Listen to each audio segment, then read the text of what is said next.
Ok, an bɛ foli kɛ Segu Media filɛlibaga ni lamɛnbaga bɛɛ ni wagati la. Ni ye an ka kɛnɛ dayɛlɛtɔ ye entre parenthèse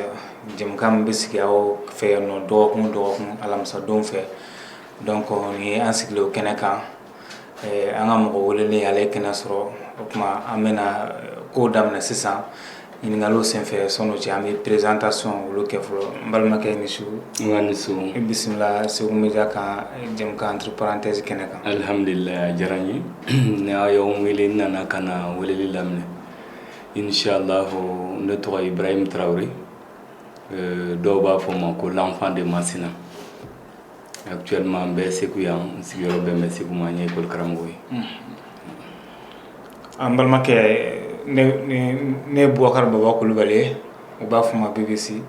Donc jɛmukan an bɛ deli k'a kɛ ɲɔgɔn fɛ déjà Segu Media ɲɛmaa yɛrɛ Mohamed Sogoba ale bɛ an kɛrɛfɛ yan nɔ. O tuma i bisimila dantigɛli ko la i bɛ se ka i yɛrɛ fɔ lamɛnbagajɛkulu ye ani fana minnu bɛ fɛ fɔlɔ minnu bɛ fɛ fɔlɔ k'olu fɔ sani an ka tɛmɛ ni ɲininkaliw. Inshallah o ye fɔlɔ yɛrɛ ye bon ne ye Ibrahim ye n bɛ segin o kan k'a fɔ n tɔgɔ ye Ibrahima Traoré communément appelé l'enfant de Masina parce que ne yɛrɛ Masina ka di o de kama a bɛ fɔ ma ko l'enfant de Masina. Donc n bɛ foli kɛ ka sin Segu ka bɛɛ lajɛlen ma fɛn o fɛn bɛ Segu n'a Tenkundugu kan bi ka anw lamɛn nin kɛnɛ nɔrɔma in kan n ka foli kɛrɛnkɛrɛnnen don ka sin a bɛɛ lajɛlen ma a alimamilakaw dugutigilakaw sifinw musow n ka foli b'a bɛɛ lajɛlen ka se an yɛrɛ ka jamana bɛ état min na bi n tɛ se ka bɔ fiyewu fo n ka foli kɛ ka sin an ka cɛfini tabaw ma minnu tora kɛlɛw la kɔsaja in na an bɛ tasibila kɛ ka sin olu bɛɛ lajɛlen ma o kɔni an tɛ ban foli la k'an ka armée fo kosɛbɛ n tɛ se ka bɔ ne ma foli kɛ ka se olu ma inshallah o ye n ka foli ye ka fɔ aw ye. Ok an tɛna ko bila da directement an bɛ tɛmɛ ni ɲininkaliw ye i bɛ se k'i ka tɔn a présenter an ye i bɛ tɔn min tɔgɔ la k'a présenter segukaw ka se ka faamuyali sɔrɔ a la ani aw ka wulikajɔ ye jumɛn ye Segu dagakun kan bi bi in na. Bon alhamdulillah n'i ye ɲininka an b'o f'i ye an bɛ don min na komi bi ne bɛ association de bɛ n bolo n tun ye politique mɔgɔ ye n bɛ politique kun da n kun kan a mɛnna bi ko tɛ mais association bɛ n yɛrɛ bolo ne y'o secrétaire général ye n'a bɛ f'o ma association Mali Lumière Internationale. C'est une association internationale. En même temps, actuellement, où nous sommes, mais parti politique mi neno lube ka je ka baraka bi. Oye an yɛrɛ ka laɲini kɛlen ye n'an b'a fɔ o ma ko alternance pour le Mali. Donc ale ɲɛmɔgɔ ye an ka mɔgɔba dɔ ye o tɛ dogo Segu yan u b'a fɔ ma ko Mamadu Traoré Lewura. Donc bi an bɛ don min na komi bi n'ale ka wulikajɔ caman de kɛ ɲɔgɔn fɛ pour que tɔn in bɛ se ka ɲɛnamaya cogoya min na.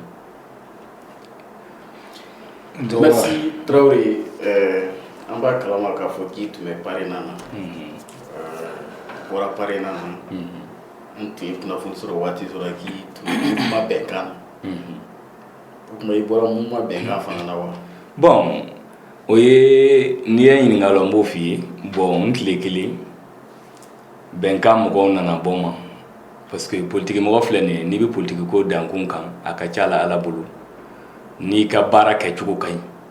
n'i ye mɔgɔ ladiri ye bon mɔgɔ b'i recherche sɔnni mɔgɔw bɛ ban mɔgɔ dɔw la hali n'a y'a sɔrɔ ko politique mɔgɔ jolenw don i bɛ taa sɔrɔ olu ka politique mɔgɔ jolenya ye tɔgɔ de ye i bɛ taa sɔrɔ mɔgɔ fila tɛ sɔrɔ o kɔ bon anw ta tɛ da ye bilen anw ta ye wale de ye an bɛ wale de kɛ pour que ka se ka politique kɛ quoi. Bon an ka politique fana ni mɔgɔ caman ka politique kɛcogo tɛ kelen parce que an bɛ don min na komi bi il faut faire la politique autrement an bɛ don min na komi bi n'i y'a ye jamanadenw tigɛ bɛ politique mɔgɔw la u ma tigɛ u la gansan layidu minnu bɛ ta o layidu tɛ dafa bon n'i bɛ layidu ta mɔgɔ ye n'a tɛ dafa i tɛ se ka sigi ka sigi an taa kunun ta yɔrɔ la o b'a sɔrɔ fɔlɔ de jara donc ne fɔlɔ jara i bɛ sigi ka taa. Donc ne bɛ Segu n'a Tenkundugu k'a daminɛ Segu région bɛɛ lajɛlen n bɛ se k'a bɛɛ lajɛlen taama bi n tɛ malo a si la. Merci président Traoré. an b'a kalama k'a fɔ i da bɔra ka Mamadu Tarawele Lewura min fɔ o de tun ye parrainage président c'est ça e Tarawele e tun y'a ka secrétaire général ye kɛra o tuma aw fila bɛɛ de bɔra aw bɛna taa aw ka parti créé aw yɛrɛ y'aw min ye bon alhamdulilayi bon parti créé ye ko dɔ ye a bɛ se yira mais fɛn o fɛn ni k'i b'a ɲini i b'a ɲini ni dusu de fɛn o fɛn filɛ bi parti tɔn ɲɛmaayaw la u y'a daminɛ duguma de a fɛn o fɛn bɛ duguma bi sanfɛ bi a bɛɛ y'a daminɛ mɔgɔ kelen mɔgɔ fila u b'a daminɛ cɛsiri in na waati min a y'a sɔrɔ dɔrɔmɛ t'u kun mais n'i ye cɛsiri kɛ ni adamadenw dar'i la hali ni fɛn t'i kun a ka ca la Ala bolo i bɛ laɲini minnu kɛ o laɲiniw bɛ sɔrɔ donc an kɔni ye fɛɛrɛ tigɛ parce que bi an bɛ don min na komi bi politique tɔn ninnu caman bɛ yen bi politique tɔn kɔrɔmaba ninnu u affaiblila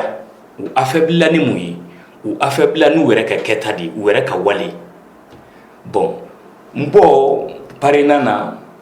ka initiative ta ne bɔlen parrainage na ka na se bi ma n b'a fɔ bi nin y'a kalo tan an b'a kalo 11 na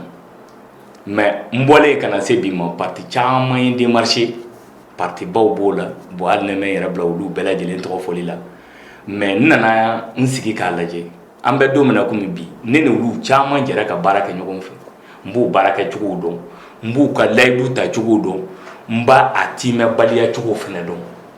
donc étant donné que an y'o baaraw kɛ ɲɔgɔn fɛ n'i ma ɲɛ i bɛna ne wele ko an ka nin an ka baara kɛ ɲɔgɔn fɛ ne de ne ye baara kɛ ɲɔgɔn fɛ ka kɔrɔ n b'i taabolo dɔn au lieu que n ka taa n yɛrɛ bila dɔwɛrɛ la ka taa n yɛrɛ ka carrière politique briser bon donc j'ai préféré maintenant de rester à moi-même n yɛrɛ ka wuli ka jɔ an ka se ka tɔn dɔ ɲini ka jɔ an yɛrɛ tɔgɔ la Tarawele a k'o tɔn in a bɛna kɛ politique tɔn ye wa est-ce que élection nataw a bɛna sen don kalafili la wa bon alhamdulilayi tɔn ɲuman ko dɔ fɔlɔ a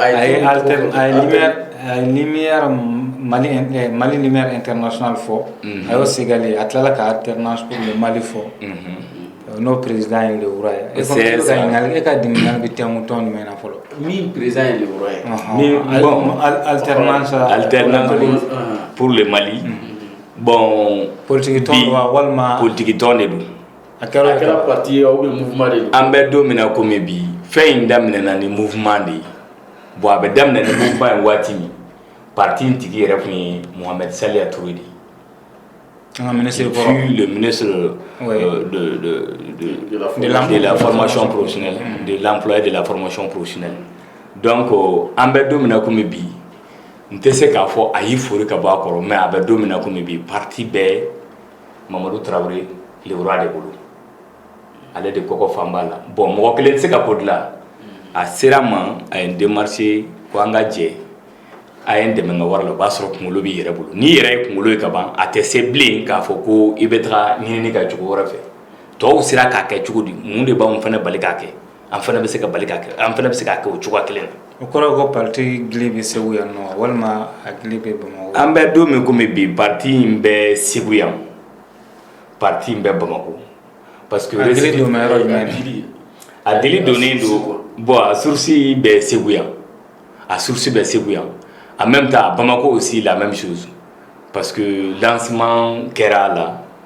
a lancement fɔlɔ kɛra mais a siège national bɛ a siège national bɛ Ɲamana o Bamako Ɲamana siège national bɛ yen a siège national bɛ Ɲamana Bamako ok bisi o kuma Lewura ye président ye o la mais Lewura sigin bɛ Segu yan nɔ baaraw bɛ se ka kɛ o cogo la an bɛ fɛ k'a dɔn gɛlɛya t'a la c'est ça bon comme tout le temps Lewura a été toujours à Bamako lui il est toujours installé à Bamako a sigilen de don Bamako mais politiquement n'i ye politique mɔgɔ ye ko politique diyar'i ye sigiyɔrɔ tɛ mɔgɔ bali déplacement na i ɲɛ bɛ cadre ba fɛn o fɛn na bi k'u bɛ parti baw représenter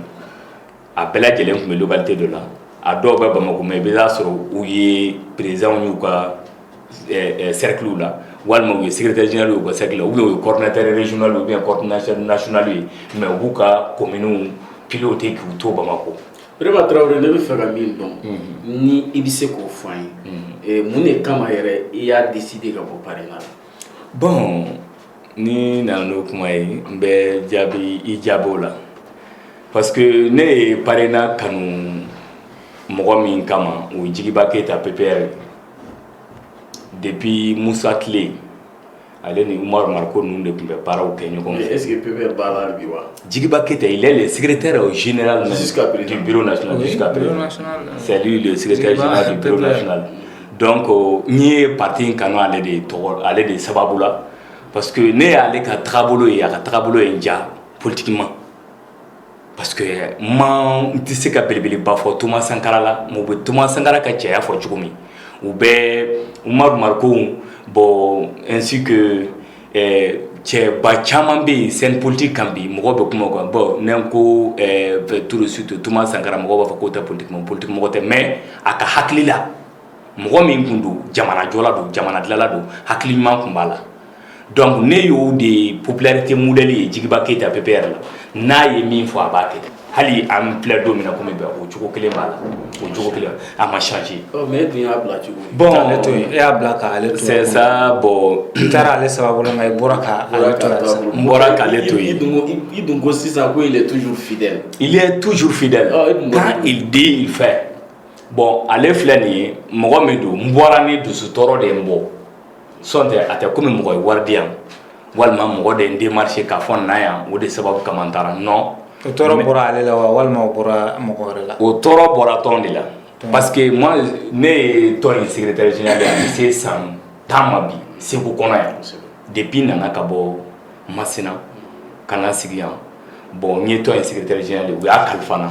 ne de b'a boli-boliw bɛɛ lajɛlen kɛ réunion minnu bɛ yen même élection législative minnu tɛmɛna 2 min tɛmɛna an y'a bɛɛ lajɛlen le parrainage a participé an y'a bɛɛ lajɛlen kɛ an y'a kɛ alhamdulillah an bɛ se k'a fɔ tɛmɛnen yɛrɛ la nous avons été 4e sur 9 listes donc o b'a jira k'a fɔ an ye baara in kɛ gɛlɛya kɔnɔ fɛn kun t'an bolo minnu ye baara kɛ ni miliyɔnw camanw ye anw ma baara kɛ ni miliyɔn ye mais an ye baara kɛ ni laadiriya ye o laadiriya kɔnɔ an bɛ min ɲini an y'o sɔrɔ bon donc o sababuya la tɔn ɲɛmɔgɔw ye jɔnmɔgɔya dɔ de ta kan sɛgɛrɛ o de ye a ma se ka kun dusu fɛ quoi je parle o kɛra bureau national yɛrɛ la parce que an ka maire dɔ bɛ Masina n'u b'a fɔ ma ko Bekayi Samake ale bon caman b'a dɔn mɔgɔ min don o fana ye cɛfarinba de politique mɔgɔ jolen don et puis n'a ye min fɔ a b'a kɛ hali bi ale de kɛra Masina maire ye ka tila ka kɛ député maa min bɛ kɛ maire député ye bi Mali kɔnɔ i bɛ taa sɔrɔ ne laadiriya tɛ o tɛ se ka kɛ quoi mais n'i y'a ye a y'o sɔrɔ danaya de y'a kɛ o sɔnni Masina ye commune 11 de ye o commune 11 olu de bɛ député choisi wa olu de bɛ voter député n'i y'a ye o commune 11 bɛɛ lajɛlen ale ta parrainage tɔgɔ la ka se ka kɛ député a ka cɛsiri de y'a kɛ sɔnni a ka cɛɲɛ tɛ a ka jɛya tɛ a ka waritigiya tɛ je peux dire que o mɔgɔ sugu tɛ n'ale ye min f'i ye k'a b'o kɛ a b'o de kɛ wariko tɛ quoi jamana yɛrɛ ni maa min ye Masina ta ka ta exemple la bi bɛ se ka fɔ misaliya bɛ se ka di ni a ka baarakɛlaw ye quoi bon gɛlɛya dɔ nana élection kɔnɔna na parrainage nana comme deuxième parrainage nana fara RPM kan ala y'a kɛ olu passera o passelen déjà Masina le parrainage a été premier à Masina et comment dirais-je non je parle de l'RPM. RPM a été premier à Ségou ici mais deuxième tour tun ni Asima cɛ bon ala nana kɛ anw fana ni parrainage fana ni Asima de tun bɛ deuxième tour la Masina donc o kɛlen choix kɛra mun ye anw ni minnu bɛ balotage la Masina olu fana ni mɔgɔ minnu bɛ balotage la yan olu ko ayiwa an b'a kɛ fɛn kɛ donna ye wariko t'a la dɛ an k'a kɛ danaya kɔnɔ donc aw ka parrainage cɛden minnu bɛ Segu yan a y'o di anw ma anw fana b'an ka candidat wele ADEMA liste kun composé RPM ni ADEMA ni ADP Maliba ye an fana bɛ wele bila an ka mɔgɔw ma u bɛɛ ka voter parrainage Masina donc a bɛ kɛ sababu ye an bɛɛ bɛ se ka san sɔrɔ bon a dun kɛra ten cogo min fana ala y'a kɛ o sababu fana tila ka ɲɛ a kɛra fɔli a fɔra cogo min a kɛra ten et puis u bɛɛ passera parrainage passera Masina RPM passera Segu yan o alliance faratɔ ɲɔgɔn kan parlement ko la gɛlɛya dɔ de nana du ni ɲɔgɔn cɛ fɔ ɲɔgɔn kɔ nana parrainage bɛ taa nin kulu la a tɛ taa nin kulu la an taara an bɛna sigi ka kuma o ko kan. Le député de Massina qui est Bekay, allez est wele. A ko mon secrétaire général de Ségou. A ko mi fait qu'un accompagne ni bi se ka taa ni mɔgɔ wɛrɛ yi fɛ ni n'i ka président mi se ka na bina an ka taga ɲɔgɔn fɛ an ka taa kuma nin ko kan. Bon u bi fɛ n ka taa parlement min na o man di n ye u bi fɛ kɛ n bɔ n dabolo kan. Ɔ n'a y'a sɔrɔ an bɛ se ka bɛnkan k'a la an ni mɔgɔ ninnu ka bɛn k'a sɔrɔ a ma kɛ nin cogo ye donc an ka baara in lajɛ o cogo fɛ. O don tile ma ale tun kɛn bɛ ka choix min kɛ o ni parti ye choix min kɛ choix tun tɛ kelen ye mais a tilala kana sɔn parti ka choix ma k'a bɛ taa à la dernière minute maintenant parti tilala kana fɔ tuguni anw de tun ko i ka taa yan mais kana taa ye bilen ninnu ye hakilila dɔ jira an na an n'u bɛnna ko dɔ kan an bɛ segin ka na ninnu fɛ ale ko ne tɛ se k'o kɛ tuguni ne de ko ne bɛ to Zan fɛ yen aw ko ayi kana to Zan fɛ yen taa Paul fɛ yen donc n'a ko n ka taa Paul fɛ yen ne jɛnna n'a ka fɔli ye or Zan de tun ka di ne ye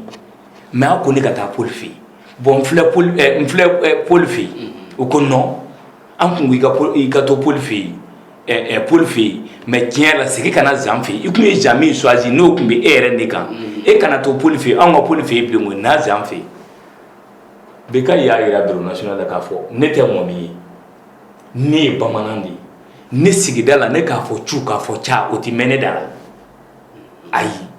a ko min dɛ hali n'a y'a sɔrɔ diɲɛ hakilila bɛɛ de di m'aw ma ne proposition kɛ m'aw ye fɛn min kɛ m'aw ye ne ka fosi t'o la aw yɛrɛ ye choix kɛ min na ne tun y'aw janfa a ka choix la k'e n yɛrɛ ŋaniya to n kɔnɔ min ka di n ye a ye n kumane o ma aw taara ka choix min kɛ n taara o fɛ n'a fɔra n ka segin ka na tuguni n tɛ sɔn dɛ a ko ne tɛ se kuma fila fɔ la o tiraillement dɔɔni de nana u ni ɲɔgɔn cɛ bɛnbaliya nana mankan nana an ka Massina cercle bureau bɛɛ lajɛlen nana k'a ta ba kɔfɛ ba ɲɛfɛ aw bɛɛ ye ɲɔgɔn sɔrɔ Bamakɔ an ye débat in kɛ mais débat in kɔnɔna na min ye n tɔɔrɔ en tant que le secrétaire général du bureau régional de Ségou anw bɛ Massinɛbaw ka mara de kɔnɔ commune tɔw b'anw ka mara de kɔnɔ o secrétaire général ka taa bureau national la réunion na k'a tila k'o de labila kɛnɛma ko parce que o ma wele ka na o ye ne dabali ban Sogoba o kɛra ne la secrétaire général aw ka réunion tɛ nin ye an ye réunion spéciale de ye anw ye Massinɛkaw de wele an ma Ségou wele ne ko n'i ye ne ye yan ko olu welelen mɔgɔ ka di dɛ n'i ye n ye yan Ségou de bɛ Massina mara